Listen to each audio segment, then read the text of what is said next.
Hello दोस्तों। तो Donald Trump चाहता है कि सारे बड़ी बड़ी कंट्रीज इसके कंट्रोल में हो जाए, जिसके लिए वो हर बड़े कंट्रीज पे या तो वार करता है या अपना ब्रह्मास्त्र टैरिफ का यूज करता है ताकि वो कंट्री यूएसए के कंट्रोल में रहे। लेकिन अब इन कंट्रीज ने ट्रंप को मुंह तोड़ जवाब देना सीख लिया है।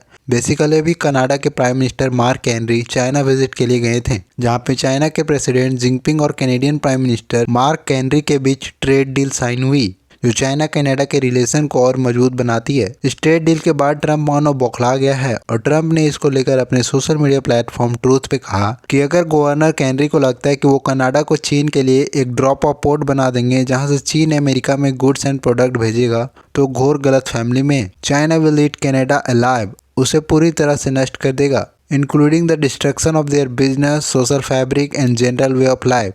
अगर कनाडा चीन के साथ कोई समझौता करता है तो अमेरिका में आने वाले सभी कनाडाई गुड्स एंड प्रोडक्ट पर तुरंत 100% टैरिफ लगा दिया जाएगा। ट्रंप की बौखलाहट भी जायज़ है क्योंकि चाइना कनाडा के ट्रेड डील से यूएसए को काफ़ी लॉस होगा, लेकिन ऑन अपोजिट हैंड कनाडा को यूएसए का अल्टरनेटिव चाइना मिल गया है। तो अगर ट्रंप कनाडा पे 100% टैरिफ लगा दे तो कनाडा का उतना लॉस नहीं होगा क्योंकि चाइना ने कनाडा से रिलेशन मजबूत कर लिया है, काफ़ी बिग परसेंट में टैरिफ कम कर दिया है। तो चलिए जानते हैं कि चाइना कनाडा ट्रेड डील में क्या डील साइन हुई है और कितने परसेंट टैरिफ कम हुए हैं। पहले इलेक्ट्रिक व्हीकल्स ट्रेड। तो कनाडा चाइनीज इलेक्ट्रिक व्हीकल के 100% सरटैक्स को कम करके 6.1% तक कर दिया है for an initial quarter of 49,000 vehicles per year. उसके बदले में चाइना ने कमिट किया कि कैनेडियन कनोला सीड्स पे 85% टैरिफ को कम करके 15% तक कर दिया जाएगा। तीसरा है अदर कमोडिटीज। चाइना इस पर भी एग्रीड है to remove anti discrimination tariffs on Canadian canola mills, lobster, peas and carbs. इस सारे ट्रेड डील 1 मार्च 2026 से स्टार्ट होगी।